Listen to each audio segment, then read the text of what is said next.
A very good afternoon and a warm welcome to UBC Lunchtime News on this 17th day of November 2022. I'm Lauryn Masika Kazimonto.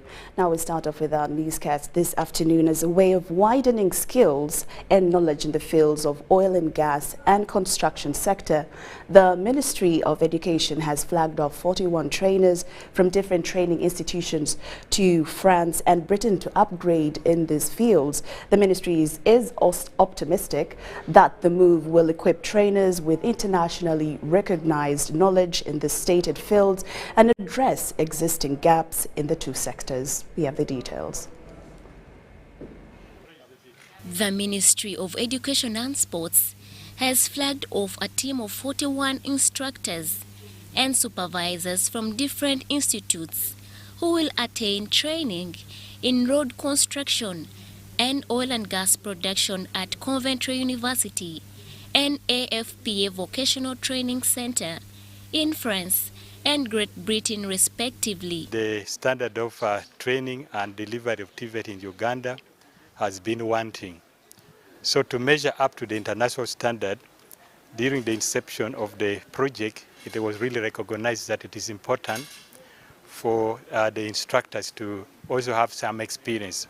The Permanent Secretary Representative from the Ministry of Education and Sports, Ronald Chibelusekabembe, attests that the move will address existing gaps in the construction and oil and gas sectors. Asking them for offshore training in France and UK to get that specialized training, to make use of the equipment they have got over time, but also we want to see a knowledge change, an attitude change among our people, to do things differently in the so-called countries where we see. Basically, we are tapping into the knowledge of what we call the developed partners, and we bring those unique skills to the Ugandans. Beneficiaries say the move will boost local content and address labor gaps in the oil and gas sector during production. Is to ensure that we train Ugandans who are job ready to participate in oil and gas and construction. Wamanga Geoffrey, one of the beneficiaries, is optimistic that he will have an impact on his skills improvement. I expect to gain more skills or to improve on my skills on how to train people in the oil and gas field or in the field of electrical and to make our graduates employable in the field. We will be based on hands-on, on the skills that we will learn from there. It's the ones that we will transfer from there, from UK to our country, Uganda. This is the second cohort that will benefit the two projects of Uganda Skills Development Project and Albertine Region Development Training Projects under the Ministry of Education. Irene Faith Nantongo, Saddam Mobali, UBC News. Now, persistent discrimination of persons with disabilities in Busoga region has been attributed to failure by local government to implement justice in service delivery. The spinal injuries activists say the unfavorable conditions at many facilities deny people with disability opportunity to services like school and healthcare. Mwabe Derek, a 14-year-old boy in Bugweri district, Buwale village, Ibulanku sub-county, is a spinal cord injury victim who cannot access the road and classroom due to unfavorable conditions. He sustained a spinal cord injury from a tree accident in 2021. He's unable to support himself and currently uses a wheelchair. His mother says Derek's life has become expensive to manage.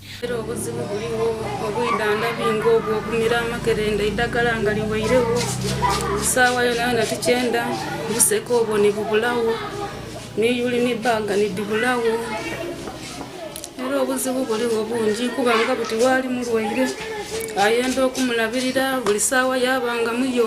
spinal cord injury activist, also a victim, Tim Joyce Mary, visited Derek's home to kickstart on the journey of supporting the young boy. Despite his condition, Derek, who is currently in primary 6, wants to reach his dream of becoming a lawyer, which makes him busy in his books while on bed. Derek, however, cannot access school because of the nature and design of the road to school. So Derek is going through a lot of pain because of the spinal injury that he got. When you reach Derek's home and when you reach Derek, you realize that spinal cord injury is real. People who are living with spinal cord injuries are going through hell. This boy cannot move, cannot walk. It became worse 2 weeks back during the road renovation. While at school, Derek could not access the class due to lack of ramps. The situation that the young boy goes through forced him out of school and is attended to academically at home by teacher Gamisha Elizabeth. Immediately when I realized the challenges Derek goes through, I took a step and I started helping Derek from their home. I take for him work to do. He writes from home sometimes. When we look at the roads, Derek cannot access the roads while coming to school. Human rights activists for persons with disability now wonders whether government policies still favor persons with disability. Yeah, my appeal to government is, can we come up and bridge these gaps we are seeing, both in schools, in the communities, in the health sector? Can we come up and bridge all these gaps? Can we make all schools accessible for children with disabilities? For example, Derek, when he's going to school, he's left out. The friends are in class, but for him, he sits at the doorway. Yeah?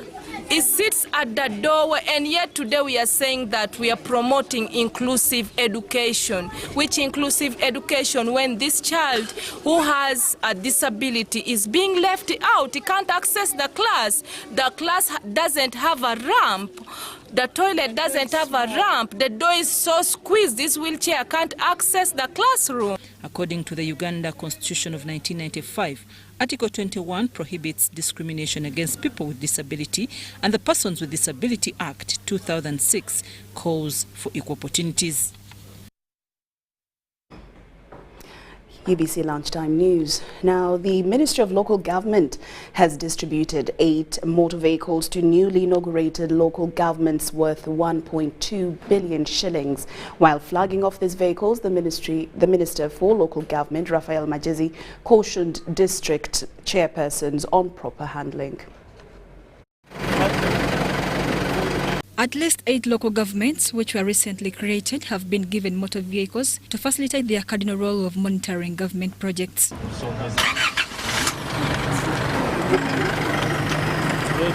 Yeah, congratulations. You can sit and drive. Among others, these local governments have been facing hardships in transport, whereby they had to share vehicles with other local governments. For all these years, we have been borrowing vehicles from departments. Especially for me, I've been using a vehicle from community department that was meant for NUSAF, and I think that has been hampering service delivery. We are a district created out of Arua, and the culture is that once a new district is born, they are supposed to share assets with the mother district, but this did not happen. It did not happen, and of course you can now guess the rest. While handing over these vehicles, the Minister for Local Government, Raphael Majezi, revealed government plans to enhance salaries of all local government servants. I'm aware of this issue of salary enhancement for local government leaders, not just district chairperson. Actually, the biggest concern for us is the chairperson LOC1, the person manning the source down there, the foundation, who is paid only 10,000 per month. Majezi called upon district chairpersons to employ qualified persons to manage the vehicles and desist from self-driving. They are in charge of the plans, the budgets, the policies of the district.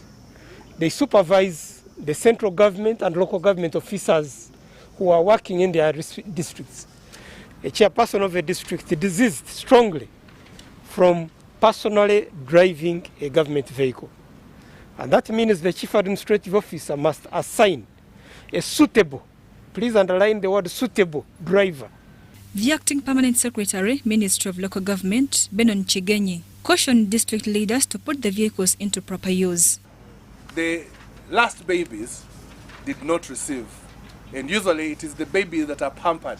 So we thought it very wise that we make this transport equipment available, and we are happy that today you have come to witness this occasion.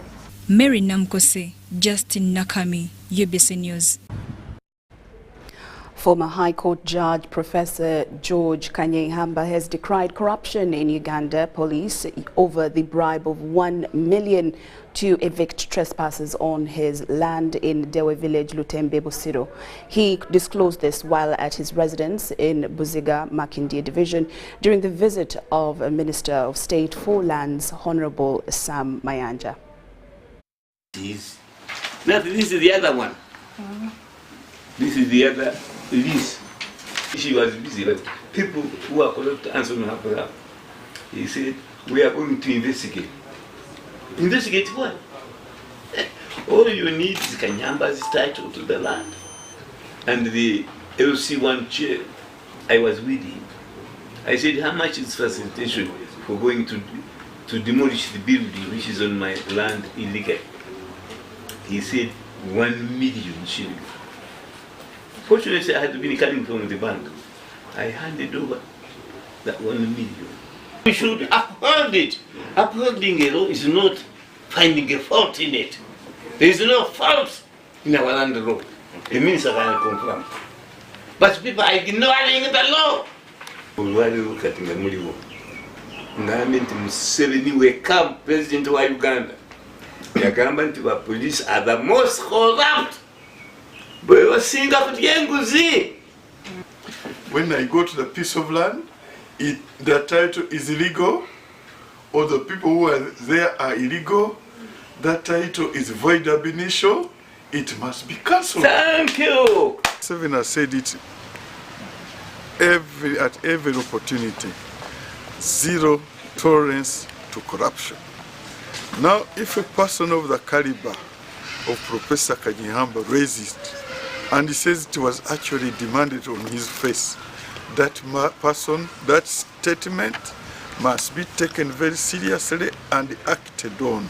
I'm going to ensure that that statement is picked by the relevant authorities and a person named there really picked, that means arrested, is taken to make a statement and prosecuted, because Professor Kanyehamba is here.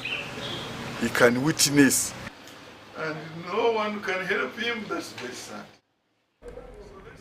Now, having introduced the new curriculum at secondary level, students under Junior Achievement Uganda have lauded government for the curriculum, complementing it as the best innovation that has happened to the education sector in Uganda in a long time. We have the details. Students of different schools that are being taught under the new curriculum appreciate its practical nature, adding that it does not only empower them financially, but also keep them constructively busy during the holidays. As one of the basics learned is protecting environment by collecting plastic materials to be reused.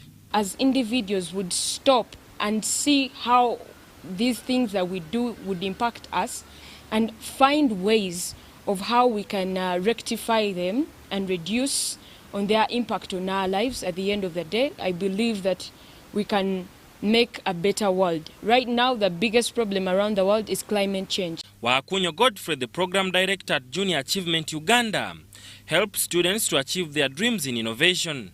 A lot has been achieved. When you go to colorless itself, one of the students' products is being used. Instead of using the barbed wires to do fencing within the compound, they are now using the bottle chain links to see to it that they are demarcating the different parts of the environment. They have also started producing products that they are selling to the community. So this is now more of a social enterprise where the students are solving a community problem by collecting plastics from the community but transforming them into productive, into good things. So we can simply call it, we are creating wealth out of waste. He added that this campaign aims at sensitizing people about climate change. So today, the different countries that are on the program across the globe are meeting to share their solutions to climate change. The countries involved from Africa too, this is Uganda and Nigeria, then other continents were also being represented by 2 countries. So at the global exchange event, each member nation is coming to share the solution that they have come up with, that the students have come up with as a way of addressing the challenges associated with climate change. Some of the innovations made by students are plastic fence, plastic bottled baskets, among others. Our intention is to save the environment through reducing as much plastic as possible from the environment. We are looking more onto plastics because we singled them out to be the #1 major contributor of climate change through its poor disposal, burning. Andrew Sebira, Sadamu Bale, UBC News, Kampala. Well, UBC Lunchtime News takes a short break, but we return after these messages, and also will be hosting the Dean of Students of Cavendish University, Uganda. Don't move an inch.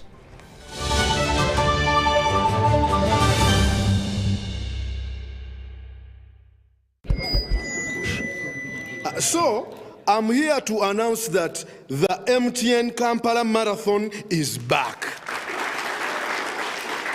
And this year, we are running for babies.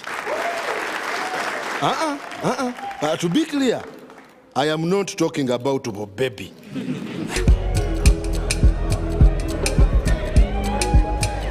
No.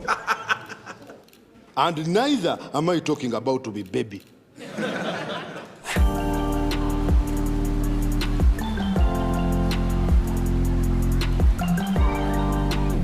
I am talking about these small dollars. Run for babies in the MTN Kampala Marathon on Sunday, 20th November 2022. Dial *165 *77# or use the Momo app to register. Welcome to Friends Stadium. Everybody's ready. Wait a second, not everybody. Come on, dude, it's the FIFA World Cup. You're going to lose your seat, the ritual seat, the lucky one. Losing more than a seat, your team is going to lose. Where are you, dude? The match is about to start. Your friends won't hold out much longer. Excuse me. Finally, everything is in the right place. Hey, other hand. And you, do you have everything you need to believe? Get connected today with the My Airtel 4G smartphone, the most affordable smartphone in Uganda. You get to enjoy free 1 GB for 1 whole year. My Airtel 4G smartphone, your best value for money. Visit the nearest Airtel outlet today and get one at only 250,000 Uganda shillings. Airtel, the smartphone network.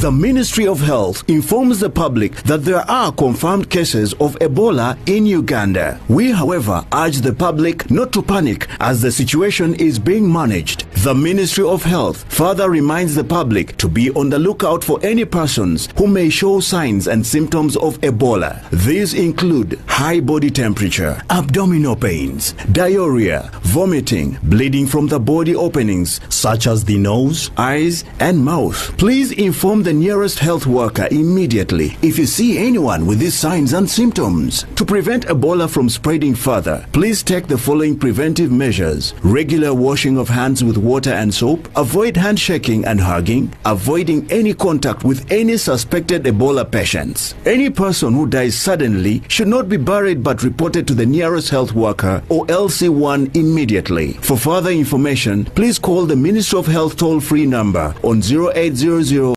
100-066 or send a free SMS to your report on 8500. This message is from the Ministry of Health with support from UNICEF and World Health Organization. That's right. The Voice is coming to a city near you.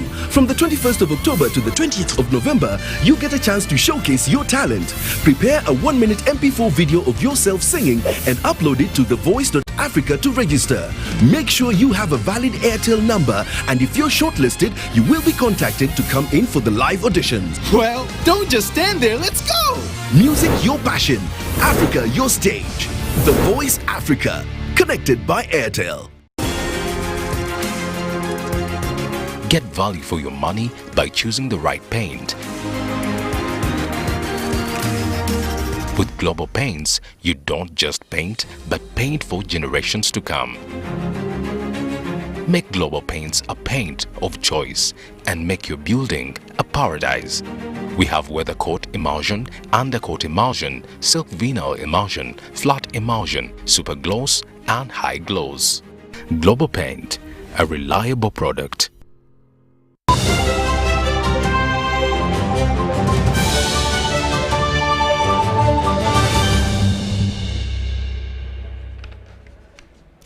Welcome back from that break, and we're glad that you're still with us here on UBC Lunchtime News. Now, today with me in studio is I'm very honored to actually host Mr. Nabasa Medad, who is the Dean of Students of Cavendish University, Uganda. Thank you so much for gracing us this afternoon. Thank you. Thank you.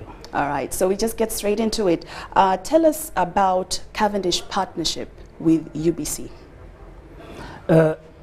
Cavendish University Uganda relates with a number of corporates, and UBC is one of them. So of recent, we approached UBC, and as we promote our student-centricity mission, we said we should partner with UBC, and always in our students' functions, in our overall university functions, we should work as corporate brotherhood, with corporate brotherhood. So UBC and Cavendish University are partners in progress. Wow, wonderful to know that. Now, how unique is Cavendish University Uganda? Very unique. Cavendish University Uganda has special features. For this year, 2022, it was voted the best private university in Uganda. And that is Consumer Choice Award, which we got. Wow, congratulations. And in addition to that, this is an international university. Much as it has been here in Uganda for the last 14 years, it has students from over 38 countries. Many Ugandans are there, and many others from different countries. So its uniqueness is also in its approach. Our education model is a bit different. We are student-centered, and in that, we employ global best practices to make sure that we transform our students, we inspire them to the best that they can be. We maximize their potentials so that out there in employability, in entrepreneurship, in ethical leadership, our students stand high, if not above others. That's what makes us unique. All right. Yes, please. Okay. So what is Mr. and Miss Cavendish event all about? We've had the talks in the corridors, so this time we want to hear it from the horse's mouth. Yes. Yeah. It's a unique university. Further, I must mention that it has a unique culture. Because of the diversity that I've just mentioned, we integrate all different cultures, all the different behaviors, beliefs, and categories of people. So one of our ways to integrate all these people and make them have a memorable experience with Cavendish University is having an event, which is a talent show. It's a competition, a stiff one, between gentlemen and ladies. Gentlemen emerge, the best of them in the race, in the competition, emerges as Mr. Cavendish, and for ladies as Miss Cavendish. So that's a title a student holds for the whole year, and it becomes a brand ambassador of the university. So it's a race, a competitive one, very exciting, and for this year we have it tomorrow, Friday, 18th, at Sharing Youth Hall in Zambia. Oh, yes, please. What time does the event begin? The event is set to begin at 3:30. That's when doors will open. Students are busy buying tickets. People from outside the university are also buying tickets. Tickets are cheap. Students are buying them at 10,000, and non-students at 20,000. So by 3:30 gates are opening. The function will begin at 4 or 4:30 thereabout, and is likely to move on up to around 10 in the night. It's very exciting. It's memorable. It's a don't miss function. Maybe if you could give us a little glimpse of maybe what the new Mr. and Miss Cavendish University will be getting as a prize tomorrow night. Quite many things. Why I say many things In our partnership with corporates, we have got, for example, UBC. It offered talk shows, it offered interviews, it offered coverage of the entire function, a lot of publicity. These individuals are shining out there. They have got a chance to appear to the world and before the world. They have been here at UBC, for example. They have had youth debates, they have had talk shows. That's a very big benefit. Yes. Benefit is far from monetary. But see, there's monetary benefit. There's an envelope. Always a gift is a little bit secret, but there's a gift. We have partnered with the other institutions like Unilever Uganda. Yes. Unilever is having hampers, and you never know what else may accompany that. Rivera, beauty products. That company is exciting. It has offered beauty work, salon work on all the gentlemen and ladies. And all these are benefits. But more importantly, our contestants build capacity to be confident, to be stylish, self-presentation skills are enhanced. So it is a race that brings out a person much different from what a person was. That's why it's highly competitive. Like for ladies, there are 10 in the race. Oh. Yes, please. That's and these a are good from number. different nationalities. We have Congolese, we have Nigerians, Yes. we have people from Comoros, from South Sudan and elsewhere. And Ugandans too.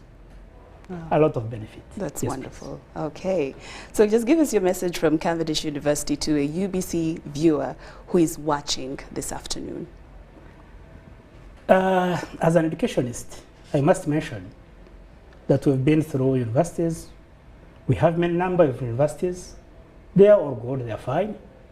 But Cavendish University is rather unique. Unique in a way that it remains student-centered even when you leave the university. We have an alumni association, people who have left university. We continue in close touch with them. So it's a university of choice to the people outside there. Yes, make your selection, make your choices, but mind that kind of student centricity that we offer. That model that we use in our academics, which nurtures a person that is highly employable. A person who stands out in the race. We have had many competitions, even at continental level, at African level, and Cavendish has emerged highly competitive, if not the best. So, as a parent, I have my children at Cavendish University.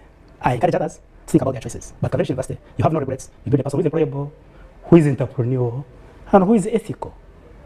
Ethics, ethics, and ethics. Wow, Mr. Nabasa Medad right there, the Dean of Students, Cavendish University, Uganda, gracing us this afternoon. We'd like to thank you so much for your company. Maybe just for good measure, a repeat of where the event is going to be, what time it begins, and the fee. Mr. Cavendish Talent Show, that event, that is a crowd puller, is on tomorrow. Tomorrow is Friday, 18th of November. It's at Sharing Hall, or call it Sharing Youth Hall in Zambia. Starting at 3:30. We expect the sponsoring companies to be present. UBC will be there, definitely. Rivera will be there. We expect Unilever to be there, a few others. All students will gather there, hundreds of them, if not thousands. And it will be a fun, full evening. Tomorrow, members out there, those who are listening, those who are viewing us, don't miss. A ticket has 20,000 for you out there. Students, only 10,000. Students from all universities or specifically? Students from Cavendish, 10,000. Okay, 10,000. Okay. Students outside there, 20,000. Okay. Just a little fee. And it's fun, it's joy, a lot of entertainment, up to past 10. Security is tight, everything is set. Wow. Yes, please. Well, you've heard it from Mr. Nabasa Medad, who is the Dean of Students of Cavendish University, Uganda. Now you have your Friday plot. No excuses on that one there. All roads lead to Sharing Hall in Zambia for the Mr. and Miss Cavendish University, Uganda Come with your 20K. I'm encouraging my workmates to be there as well with your 20,000 and enjoy this magnificent event. Thank you so much, Mr. Nabasa, for gracing us this afternoon. Thank you, my dear. Enjoy the rest of your afternoon. Thank you so much. Well, UBC Lunchtime News has come to an end. Thank you so much for your company. Do enjoy much more of UBC's programming. I'm Lauryn Masika Kazimonto. Good afternoon.